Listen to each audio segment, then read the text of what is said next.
BRS అధ్యక్షుడు కేసీఆర్ తెలంగాణ ముఖ్యమంత్రి రేవంత్ని తరచూ రైఫిల్ రెడ్డి అని వెక్కిరిస్తూ ఉంటారు. నిజంగానే తాను రైఫిల్ రెడ్డిని నిరూపించుకున్నారు రేవంత్. కాళేశ్వరం ప్రాజెక్ట్ అవినీతిపై సిబిఐ దర్యాప్తు వేస్తున్నట్లు అసెంబ్లీ సాక్షిగా అనౌన్స్ చేసి దేశ రాజకీయాల్లోనే సంచలనం రేపారు ముఖ్యమంత్రి రేవంత్ రెడ్డి. కాళేశ్వరంపై కేంద్ర నిఘా సంస్థ సిబిఐ దర్యాప్తుకు ఆదేశించడం ద్వారా రాజకీయంగా బీజేపీని ఇటు బీఆర్ఎస్ని ఒకేసారి దెబ్బకొట్టాడు రేవంత్. కాళేశ్వరం ప్రాజెక్టులో అక్రమాలు అవినీతిపై సిబిఐ దర్యాప్తుకు సిబిఐ విచారణకు అసెంబ్లీలో తీర్మానం చేయించడం ఓ బలమైన రాజకీయ ఎత్తుగడ. అవినీతిని అటు తిప్పి ఇటు తిప్పి బీఆర్ఎస్కి బీజేపీకి కలిపి చుట్టేశారు. ఈ కేసును సెంట్రల్ బ్యూరో ఆఫ్ ఇన్వెస్టిగేషన్ కి అప్పగించడం సముచితము. అందుకే ఈ కేసు దర్యాప్తును సెంట్రల్ బ్యూరో ఆఫ్ ఇన్వెస్టిగేషన్ కు అప్పగించడానికి సభ నిర్ణయం తీసుకుంటున్నది తమ అనుమతితో అధ్యక్ష. బీఆర్ఎస్ ఇప్పుడు సిబిఐ దర్యాప్తుని సాంకేతికంగాను రాజకీయంగాను ఎదుర్కోవాల్సిన దుస్థితిలో పడింది. బీఆర్ఎస్ సిబిఐ దర్యాప్తును ఎదుర్కొంటూనే కేంద్రంలో బీజేపీని కూడా ఎదుర్కోవడానికి ప్రత్యేక వ్యూహంతో పనిచేయాల్సి ఉంటుంది. ఒక రకంగా చెప్పాలంటే బీజేపీకి అణిగి మణిగి ఉండాల్సి వస్తుంది.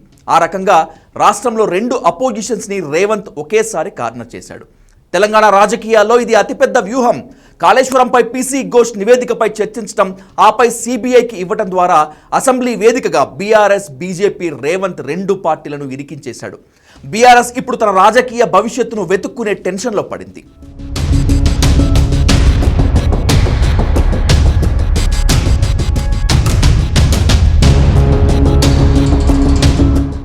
నిజానికి టీఆర్ఎస్ అత్యంత దయనీయమైన పరిస్థితిలో ఉంది. 10 ఏళ్ల అధికారం తర్వాత భయంకరమైన ఓటమి, వీడి వెళ్లిపోతున్న ఎమ్మెల్యేలు, మరోపక్క కుటుంబంలో సంక్షోభం, కవిత వల్ల పార్టీలోనూ కుటుంబంలోనూ అంతర్గత యుద్ధం, ఇంకోవైపు అవినీతి ఆరోపణలు, దర్యాప్తు కమిషన్లు, త్వరగా సిబిఐ. కాళేశ్వరంపై సిబిఐ దర్యాప్తు చేయటం ద్వారా టీఆర్ఎస్ని కేంద్రంలోని బీజేపీకి ఆహారంగా వేసినట్లయితే బీఆర్ఎస్ రాజకీయ భవిష్యత్తు పూర్తిగా కేంద్రంలో బీజేపీ నిర్ణయాలపై ఆధారపడి ఉంటుంది. ఇప్పటికే ఒకసారి బీజేపీలో విలీనం చేస్తామని ప్రతిపాదించారంటూ ఆరోపణలు ఎదుర్కొంటున్న బీఆర్ఎస్ ఇప్పుడు మరోసారి రాజకీయ సంక్షోభాన్ని ఎదుర్కోవాల్సి వస్తుంది.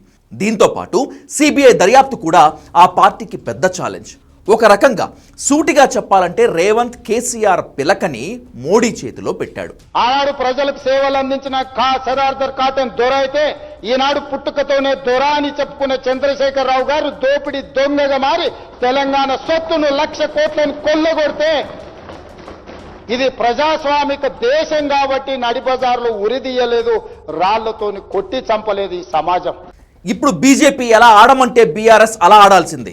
అవసరమైతే అరెస్టులు, జైలు జీవితం తప్పించుకోవటానికి బీఆర్ఎస్ని బీజేపీలోకి విలీనం చేయడానికి కూడా కేసీఆర్ సిద్ధపడాల్సిందే. అలాంటి పరిస్థితి వస్తే తెలంగాణలో 2 జాతీయ పార్టీలే మిగులుతాయి. ఏది ఏమైనా 2028 నాటికి పొలిటికల్ సీన్ మారిపోతోంది. రేవంత్ బిగించిన చట్టంలో బీజేపీ టీఆర్ఎస్ రెండు ఇరుక్కున్నట్లే. ఇప్పుడు కాళేశ్వరంపై సిబిఐ దర్యాప్తు అనే బంతిని తెలివిగా బీజేపీ కోర్టులోకి మూవ్ చేశాడు రేవంత్. ఇప్పుడు ఖచ్చితంగా ఈ విషయంలో బీజేపీ ఏదో ఒక నిర్ణయం తీసుకోవాల్సిందే. సిబిఐ దర్యాప్తు వేయకపోతే రేపటి నుంచి రాజకీయ యుద్ధం మొదలవుతుంది. తాము సిబిఐ దర్యాప్తు వేసినా కేంద్రంలో బీజేపీ ఆసక్తి చూపడం లేదని, బీఆర్ఎస్ను రక్షిస్తోందంటూ కాంగ్రెస్ విమర్శలు చేయడం మొదలు పెడుతుంది. బీజేపీ బీఆర్ఎస్ ఒకటి అనే అపవాదు బీజేపీ మూటగట్టుకోవాల్సి వస్తుంది. బీజేపీపై రాష్ట్ర కాంగ్రెస్ ఒత్తిడి పెంచుతుంది. సో కేంద్రం తప్పనిసరిగా కాళేశ్వరంపై సిబిఐ దర్యాప్తు వేయక తప్పని పరిస్థితి. ఒకవేళ వేయకపోతే మాత్రం బీఆర్ఎస్తో కుమ్మక్కయ్యారనే అపవాదు ఖచ్చితంగా మూట కట్టుకోవాల్సి వస్తుంది. కేంద్రంలోని బీజేపీ భుజంపై తుపాకీ పెట్టి బీఆర్ఎస్కు గురిపెట్టాడు రేవంత్. రేపటి నుంచి బీజేపీపై ఒత్తిడి పెంచుతాడు. ఈ రాజకీయ ఒత్తిడిని బీజేపీ ఎదుర్కోవాల్సి వస్తుంది. దీనిపై ఎన్ని రాజకీయ విమర్శలు చేసినా సిబిఐ దర్యాప్తు వేయటం తప్పనిసరి పరిస్థితి.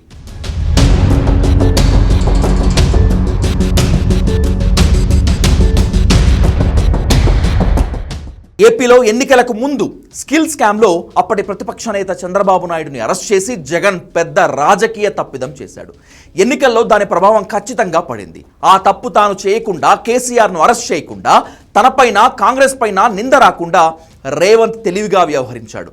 కాళేశ్వరం అవినీతిపై కమిషన్ వేయటం, కమిషన్ రిపోర్ట్పై అసెంబ్లీలో చర్చ పెట్టడం, అసెంబ్లీ సాక్షిగానే సిబిఐ దర్యాప్తులకు ఆదేశిస్తూ నిర్ణయం తీసుకోవడం ద్వారా ఈ చారిత్రక నిర్ణయానికి చట్టబద్ధత తీసుకొచ్చాడు. దీనిపై కోర్టులు కూడా అడ్డుకోలేని విధంగా ఓ పథకం ప్రకారం వ్యవహరిస్తూ వచ్చాడు రేవంత్. కాళేశ్వరం ప్రాజెక్టులో అవినీతిని నిగ్గు తేల్చాలనేటువంటిది ఓ సంకల్పం అయితే దాన్ని అడ్డం పెట్టుకుని భవిష్యత్తు రాజకీయ వ్యూహం రూపొందించడం మరో ఎత్తు. వ్యక్తిగతంగా రేవంత్ పగ చల్లారినట్లు అవుతుంది. కేసీఆర్ని రాష్ట్రంలో అరెస్ట్ చేయకుండానే కాళేశ్వరం కేసును సిబిఐకి అప్పగించి బీజేపీకి ఎర్రగా వేశాడు రేవంత్. కేసీఆర్, హరీష్ రావు జైలుకైనా వెళతారు లేదా పార్టీనైనా వదులుకుంటారు. అటు రాజకీయంగా కూడా రేవంత్ ప్రతీకారం తీర్చుకున్నట్లు అవుతుంది. కాళేశ్వరం అవినీతిపై ఇప్పటికే చాలాసార్లు బీజేపీ బహిరంగంగానే మాట్లాడింది. సిబిఐ దర్యాప్తు కూడా వేయాలని ఆ పార్టీ చాలాసార్లు కోరింది. కనుక ఇప్పుడు తెలంగాణ అసెంబ్లీ తీర్మానం ప్రకారం కేంద్రం ఖచ్చితంగా సిబిఐ దర్యాప్తుకు అనుమతి ఇవ్వాల్సిందే. ఫైనల్గా బీజేపీ భుజంపై తుపాకీ పెట్టి బీఆర్ఎస్కు బుల్లెట్ దింపాడు సీఎం రేవంత్ రెడ్డి.